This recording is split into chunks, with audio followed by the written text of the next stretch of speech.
Hello friends, welcome to channel AMBPCS। संविधान के अंतर्गत आज की जो क्लास है जिसका नाम है प्रमुख अधिनियम। यह क्लास महत्वपूर्ण है क्योंकि एक या दो क्वेश्चन यहाँ से आते ही आते हैं। तो सर्वप्रथम देखते हैं 1857 की क्रांति के बारे में, क्योंकि यहाँ क्रांति से जो पहले का काल था उसको हम कंपनी के अधिनियम के नाम से जानते हैं, यानी कि जो अधिनियम आए उन्हें कंपनी के अधिनियम के नाम से जानते हैं। और 1857 की जो क्रांति के बाद जो अधिनियम आते हैं उनको क्राउन के अधिनियम के नाम से जानते हैं। तो सर्वप्रथम देखते हैं कंपनी के अधिनियम। सर्वप्रथम रेगुलेटिंग एक्ट आता है, यह कंपनी का प्रथम अधिनियम था। और इसी अधिनियम में क्या हुआ कि जो बंगाल का गवर्नर था वह बंगाल का गवर्नर जनरल बन जाता है। और यह बंगाल के प्रथम गवर्नर जनरल कौन थे? उनका नाम था वॉरेन हेस्टिंग्स। नाम क्या था? Warren Hastings. जबकि 1774 में सुप्रीम कोर्ट की स्थापना की गई। कहाँ पर? कलकत्ता में, जिसमें 4 न्यायाधीश थे। एक मुख्य न्यायाधीश जिनका नाम एलिजा एम्पे था, और जबकि 3 अन्य न्यायाधीश जिनका नाम था चैम्बर्स लेमेस्टर हाइड। जबकि भारतीय लोगों से रिश्वत व उपहार लेना भी प्रतिबंधित कर दिया था इस अधिनियम से। इसके बाद हुआ क्या कि आगे चलकर 1773 का जो रेगुलेटिंग एक्ट था, इसमें 1781 में संशोधन हुआ। जब ये संशोधन होता है तो इस अधिनियम का नाम क्या पड़ जाता है? एक्ट ऑफ सेटलमेंट या बंदोबस्त कानून। इस अधिनियम में देखा जाए तो सुप्रीम कोर्ट जो था, जो कलकत्ता में अवस्थित था, कि इससे कहा गया कि यह राजस्व संबंधी मामलों में कोई हस्तक्षेप नहीं करेगा। जितने भी कलकत्ता के निवासी थे उन सभी को कलकत्ता सुप्रीम कोर्ट के अधीन कर दिया जाता है। इसके साथ जो अधिनियम आता है, जिसको हम 1786 के अधिनियम के नाम से जानते हैं, तो कि जो लॉर्ड कॉर्नवालिस भारत आते हैं तो इनकी शर्त थी भारत आने की। इन्होंने कहा कि हम एक शर्त पे भारत जाएंगे कि जब हम भारत जाएंगे तो हमें सभी कार्यों में स्वतंत्रता चाहिए। दूसरी बात उन्होंने बोली, दूसरी शर्त हमारी है कि हमें एक उपाधि चाहिए, कमांडर इन चीफ या उप सेनापति की उपाधि के साथ हम भारत जाएंगे, ऐसा इन्होंने इस अधिनियम में कहा। इसके बाद क्या हुआ कि 4 चार्टर अधिनियम आते हैं। यह 1793, 1813, 1833, 1853। चारों चार्टर अधिनियम के बीच 20 वर्षों का अंतर हमें देखने को मिलता है, तो याद रखिएगा। तो सर्वप्रथम देखते हैं 1793 का प्रथम चार्टर अधिनियम। तो हुआ क्या, इस अधिनियम में 20 वर्षों का एकाधिकार ब्रिटिशों ने स्थापित कर लिया। कहा कि 1793 से 1813 तक कोई भारत में ट्रेड या व्यापार करेगा तो वो सिर्फ ब्रिटिश होंगे। और इसी अधिनियम में कहा गया था कि जो बोर्ड ऑफ कंट्रोल के जो सदस्य होंगे उनका जो भुगतान है वह ब्रिटेन से नहीं बल्कि भारतीय राजस्व से किया जाएगा। तथा कमांडर इन चीफ जो पद था, जो 1786 के अधिनियम में आया था, तथा इस अधिनियम में इसे समाप्त कर दिया जाता है। इसके बाद दूसरा चार्टर अधिनियम आया जिसको हम 1813 के चार्टर अधिनियम के नाम से जानते हैं। क्या हुआ कि 20 वर्षों का एकाधिकार समाप्त हो जाता है, लेकिन ब्रिटिशों ने चाय के साथ एकाधिकार को समाप्त नहीं किया था, क्योंकि वह अन्य देशों पर निर्भर नहीं होना चाहते थे। जबकि यहाँ पर एक बात और बोली जाती है कि कर भुगतान नहीं करने पर जो भी भारतीय टैक्स को जमा नहीं करेगा तो उसको दंडित किया जाएगा। जबकि ईसाई मिशनरियों को भारत आने की अनुमति भी 1813 के चार्टर अधिनियम में मिल जाती है। इसके बाद तीसरा प्रमुख चार्टर अधिनियम आया जिसे हम 1833 के चार्टर अधिनियम के नाम से जानते हैं। और इसी अधिनियम में क्या हुआ कि जो भारत के प्रथम गवर्नर जनरल बनते हैं उनका नाम क्या था? Lord William Bentinck. तो याद रखिएगा, भारत के प्रथम governor general Lord William Bentinck.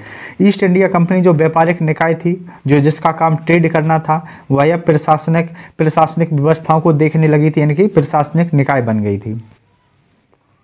इसके बाद 1853 का अंतिम चार्टर अधिनियम आता है। यह कंपनी का अंतिम अधिनियम था।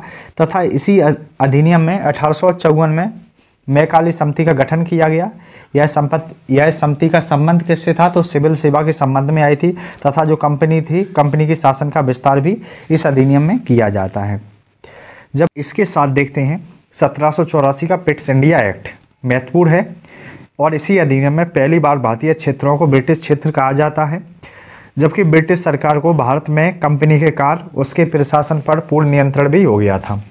जबकि यही वह अधिनियम था जिसमें राजनीतिक और वाणिज्यिक कार्यों को अलग अलग कर दिया जाता है।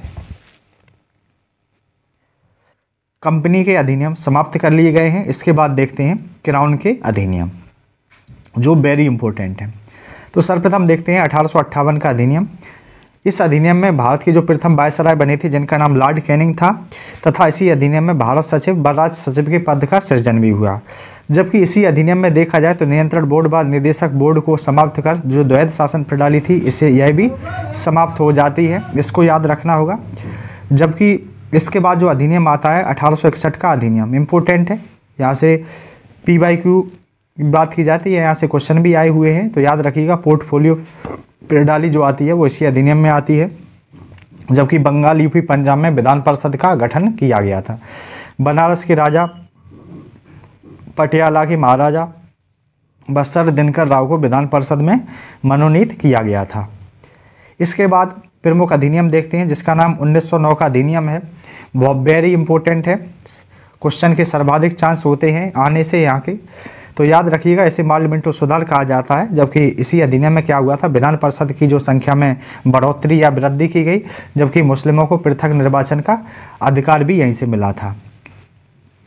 जबकि सांप्रदायिक जो निर्वाचन का जनक कहा जाता है उसका क्या नाम है, लॉर्ड मिंटो को, तो याद रखिएगा सांप्रदायिक निर्वाचन का जनक लॉर्ड मिंटो कहा जाता है। वायसराय की कार्यकारी परिषद में शामिल हुआ था सत्येंद्र प्रसाद सिन्हा। जबकि यह अधिनियम था, इसमें विश्वविद्यालय, जमींदार, चैम्बर ऑफ कॉमर्स को अलग से प्रतिनिधित्व भी मिल जाता है। जबकि इसके बाद जो अधिनियम आता है इसे हम 1919 के अधिनियम के नाम से जानते हैं। इस अधिनियम के बारे में याद रखिएगा, इसे मॉन्टेग्यू चेम्सफोर्ड सुधार कहा जाता है और यह अधिनियम आया 1919 में था, जबकि लागू 1921 में हुआ था। इस अधिनियम में वायसराय की कार्यकारी परिषद में 6 में से 3 भारतीय सदस्य बन जाते हैं। जबकि संपत्ति कर, शिक्षा के आधार पर मत का अधिकार मिला था। जबकि भारत के उच्चायुक्त के पद का जो सृजन हुआ था वो लंदन में किया गया था। राज्यसभा, लोकसभा की बात की जाए ये भी 1919 के अधिनियम में आते हैं। और लोक सेवा आयोग जो UPSC की बात की जाती है वो भी 1919 के अधिनियम में आता है, लेकिन UPSC का पूर्णतः गठन 1926 में हुआ था। वैधानिक आयोग के गठन का सृजन होता है, जबकि 120 सदस्यों का चैम्बर ऑफ प्रिंसेस भी 1919 के अधिनियम की देन है। इसके बाद देखते हैं 1935 का अधिनियम जो वेरी वेरी इंपॉर्टेंट है। 1935 के अधिनियम को देखा जाए तो इसमें 321 धाराएं, 10 अनुसूचियाँ थीं। जबकि इसी में संघ राज्य संवर्ती सूची का मॉडल आता है। जबकि केंद्र में द्वैध शासन व्यवस्था प्रारंभ की जाती है। मताधिकार का विस्तार हो जाता है। रिजर्व बैंक ऑफ इंडिया की स्थापना होती है, कब होती है, 1 अप्रैल 1935 में, याद रखिएगा 1 अप्रैल 1935 में। 1937 में संघीय न्यायालय की स्थापना हुई। जबकि संयुक्त लोक सेवा आयोग आया इनकी, जिसका उद्देश्य था 2 राज्यों की परीक्षाएं एक साथ कराना। जो बर्मा को भारत से अलग किया गया था वो भी 1935 के अधिनियम के द्वारा। अखिल भारतीय महासंघ की बात की गई 1935 के अधिनियम के द्वारा। जबकि राष्ट्रपति का जो अध्यादेश था जिसका उल्लेख आर्टिकल 123 मिलता है, उसका भी वर्णन भारत शासन अधिनियम 1935 में मिलता है। अगर लेक्चर पसंद आता है तो चैनल को लाइक, सब्सक्राइब, शेयर करें। धन्यवाद।